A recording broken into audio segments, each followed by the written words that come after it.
अंग्रेज जितना आपके हित के लिए सोचे शायद इसके पहले भी लोग नहीं सोचे। अंग्रेज शायद गुलाम नहीं किए होते तो शायद हम का आजादी ये दोहरी गुलामी से कब हम मुक्ति भी ना मिलल हो।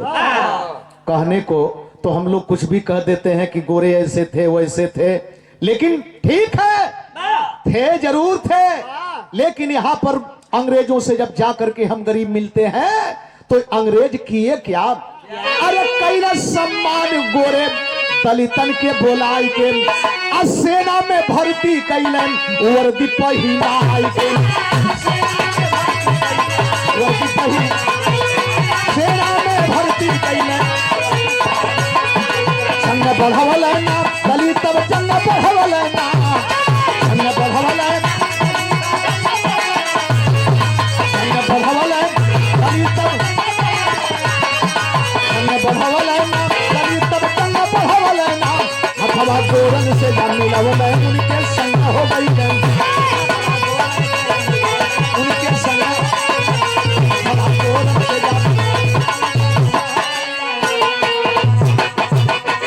आए है मेरे दोस्त, हम गरीबों को सम्मान दिया तो समय अंग्रेज महार रेजिमेंट तैयार किया, इसको भी कुछ दिन के बाद खत्म करवा दिया गया।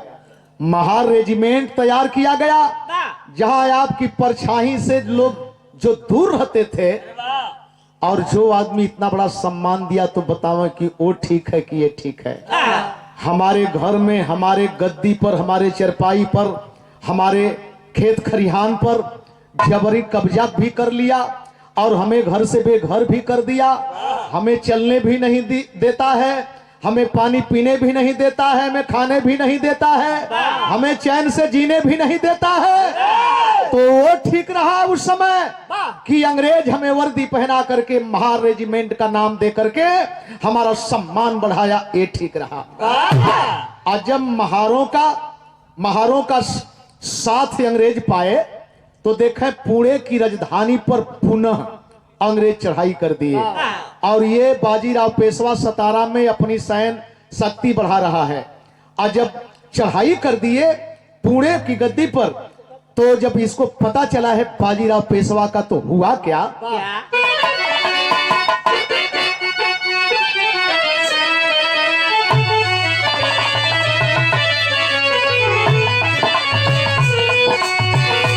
कहीं मातिया, कहीं मातिया सोचेला पापिया, डूबल चाहेला धारा मावा। कहीं माती सोचेला पापी, डूबल चाहेला धारा, कहीं माती सोचेला डूबल, कहीं मातिया सोचेला पापिया, डूबल चाहेला धारा नवा। सबले न जीतब हम पूरे राजधानिया, बिरखाबा जग में जाना भावा।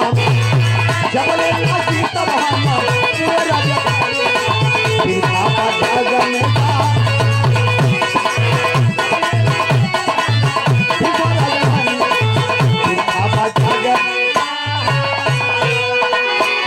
बाजीराव पेशवा तैयारी किया, हम जब तक राजधानी को जीतेंगे नहीं तब तक चैन से बैठेंगे नहीं। 28,000 भेजा सेनवा का टोली, खेली हरण भूमिया में खुनवा का होली। अब हरी के उछाहिया चल दहलताहिया, सुन ले पायागे कतारा मावा। चल दहलताई सुन ले पायागे, हर के उछाही चल भैलताई सुन ले पाया। जबले ना जीतब हम पूरे राजधानिया, जबले ना जीतब हम पूरे राजधानिया, आबा जाना में जाना। जबले ना जीतब हम पूरे राजधानिया, आबा जाना में जाना।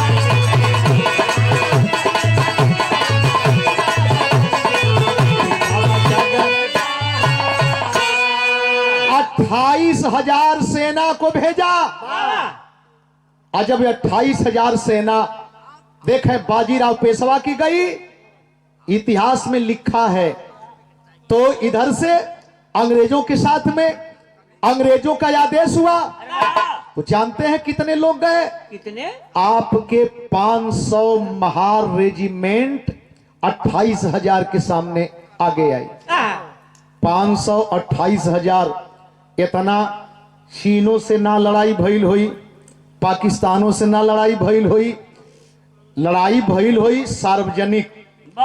और चीन बहुत काफी नुकसान किया। आज भी गलवान घाटी में जो धोखे से चीन मारा, हमारे बिहार रेजिमेंट के सारे जवान धोखे से मार दिए गए। कहने के तो हम कहते हैं हम इतने को मारे हैं, उतने को मारे हैं, रह रह के साल 2 साल के बाद तो साबित कैल जाता। उरी हमला के विषय में और पुलवामा हमला के विषय में जब जहाज गईली तो अब बतावल जाता कि इतना लोगों को हम मारे थे, चीन में इतने को मारे थे। चीन उस समय नहीं कहा, आज बता रहा है चीन कि हमारे इतने लोग मारे गए। हमारे जवान तो धोखे से मार ही गए, लेकिन हमारे जवान भी बहादुरी का परिचय दिए। लेकिन गौर करेंगे, एक तरफ से 28,000 सेना बाजीराव पेशवा की और एक तरफ से 500 महार रेजिमेंट। दोनों तरफ से जब होता है तो बिरहा में कवि जी भाव दिलन।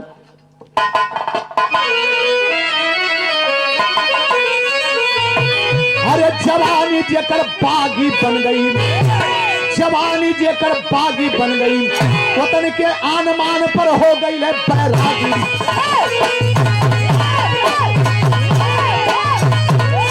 सन रहा 1818, 1 जनवरी दिन उधर ले लिया पोजीशन, दोनों दल छिड़ गया वहीं पर जंग जबर। देखें 1 जनवरी 1818, एक तरफ से 28,000, एक तरफ से 500। चाहेंगे तो मुट्ठी में पकड़ करके मार सकते हैं, लेकिन बाहर गरीब समाज, दलित और पिछड़ा जिनको कहा जाता है, और जब सामने आए छिड़ गया जंग। और जब जंग छिड़ गया तो जानते हैं हमारे बहादुर कितनी वीरता का परिचय दिए वहां पर। एक आदमी पर 56 आदमी, एक दो ठेना, एक आदमी पर 56 आदमी। सोचें वो कितने बहादुरी से उस समय लड़ा होगा। जब हमारे जवान जब जान गए कि अब हमको मरना ही है, ऐसे भी मर रहे हैं, आज हम ऐसे मरेंगे, तो एक लाइन संकेत है जवान कहले का।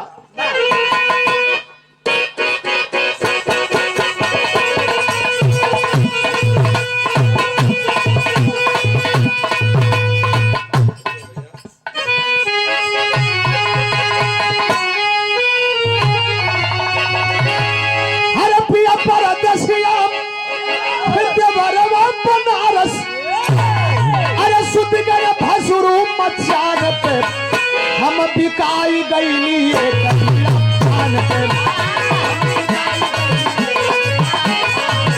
हम बिकाई गईली। लेकिन हमारे धरती के जवान, आपके भाई, आपके बेटे, आपके भतीजे संकल्प लेते हैं क्या? अरे जौने ब्रिटिश का नमक हम खैली, आज नहीं आई ओकर यान पर, ताला मारल जाई पेशवा के जुबान पर, ताला मारल जाई।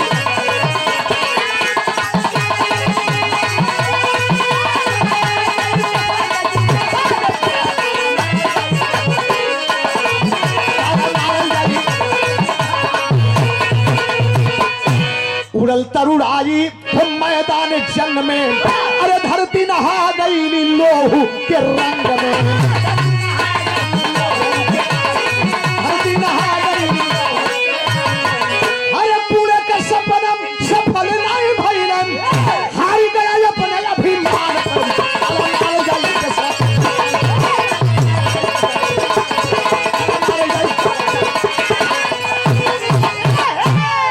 आखिरकार 28,000 सेना मात खाई 500 आपके भाइयों के सामने।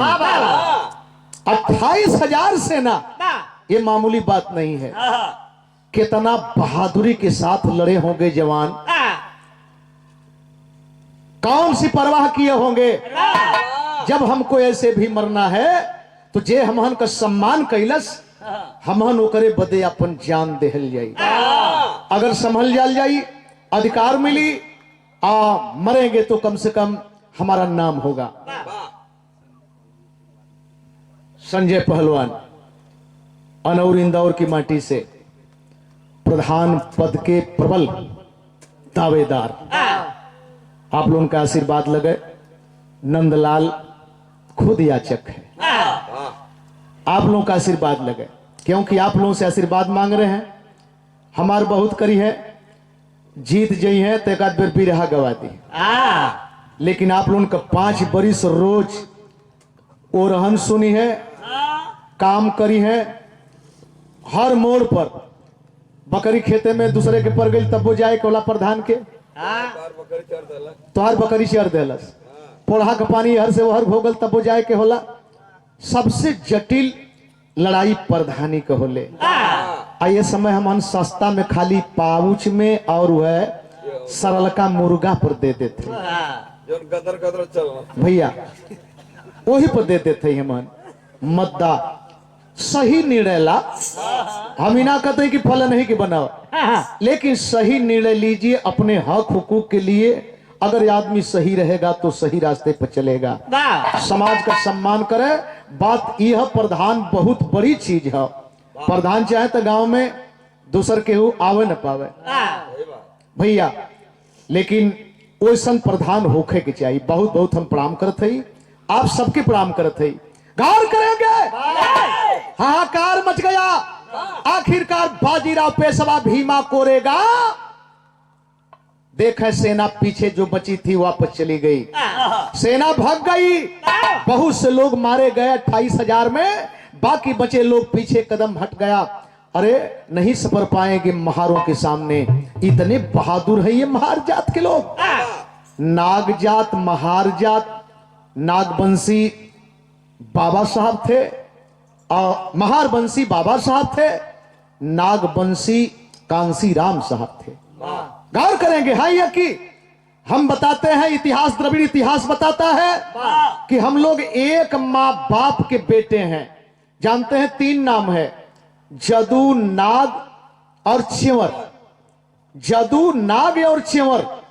कोई पंजाब हरियाणा की तरफ, कोई बंगाल बिहार की तरफ, कोई उत्तर प्रदेश, इधर आ गए लोग, आपस में बंटवारा कर लिए। हम लोग एक परिवार के हैं, लेकिन इतना टुकड़ा में कई हजार, 6,000 से ऊपर टुकड़ा में बांटल गए बदे कि अगर इनके बंटवा ना तो जब 500 महार या 28,000 के ना बुझल है तो ढेर हुए, ये का बुझी है। इसलिए बांटा गया हम लोगों को, आप लोगों को। भानु तू बिंद हुआ ना, भानु भाई तू चौहान हुआ, तो पृथ्वीराज के जमाने का हुआ।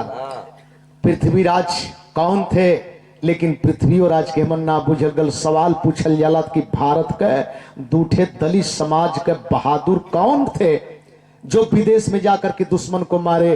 तो दुए ठे नाव इतिहास बतावला, एक चूहर चमार का बेटा उधम सिंह और एक पृथ्वीराज चौहान। एक पृथ्वीराज चौहान जो 4 बाँच 24 गज ऊंचा, अंगुल अष्ट प्रमाण, तापर है सुल्तान अनारी अब न चुको चौहान। अंधे हो गए थे लेकिन शब्द वेद ही बान का ज्ञाता अगर केहू रहल तब पृथ्वीराज चौहान थे। त्रेता का सपना लोग दिखावल, द्वापर का सपना दिखावल। त्रेता में भी आपके लोग ऐसे थे, द्वापर में भी आपके लोग ऐसे थे, लेकिन अगर धोखा नहीं किया गया होता, अपने लोगों को फोड़ा नहीं गया होता, तो शायद इतना बड़ा नरसंहार उस समय भी नहीं होता। 100 लाख पुत्र 1.25 लाख नाती, रावण ने एक गलती कैले रहे, ओकर नतिया बेटुआ कौन गलती कैले रहला है? भगवान हुआ तू, भगवान हुआ, ओकर लइकवा कौन गलती कैले रहला है? निर्णय करा, अगर निर्णय करता हुआ केहू के बहन बेटी का नाक कान काट ले बा, वो वही बर्दाश्त करी है, अब वही बर्दाश्त करी। धनुष उठावल जाती है, सीता उठा लेती हैं। आप बड़ बड़ बहादुर उठाई न पावत हो, रावण उठाई न पावत हो, सीता जी के लेके भाग गल। जो रावण लेके जात रहा तो बड़ी बड़ी विडम्बना है, बहुत बहुत विडम्बना है। क्योंकि धरती में से फोड़ के पैदा कर दिल। एक दिन लड़का अगर कठुआ के रह जाए तो मर जाई।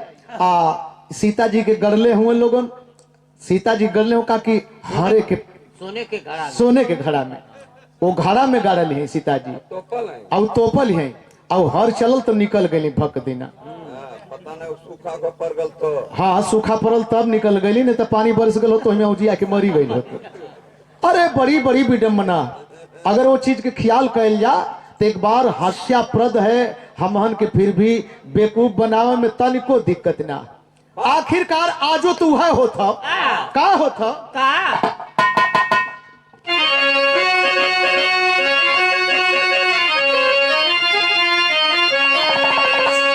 अरे है नयावत समझ में अब ही बतिया जतिया के पीछे अब भइल अनादर के कारण ई गतिया जतिया के पीछे।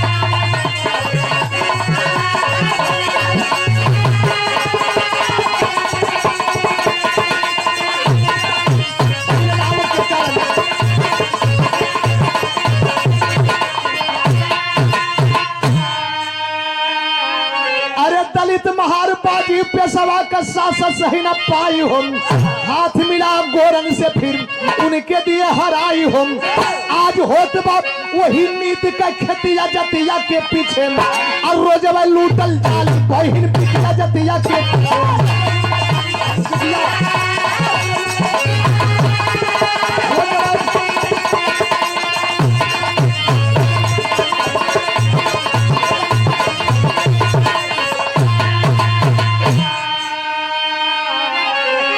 कहे में हमहनों के कभी कभी सोचे के पड़ जाला, बेटी पढ़ाओ बेटी बचाओ। कौनो दिन पेपर का पन्ना खोले में पहले ही पता चला था कि 5 बरिस 4 बरिस की लड़की के साथ, अरे चूतिया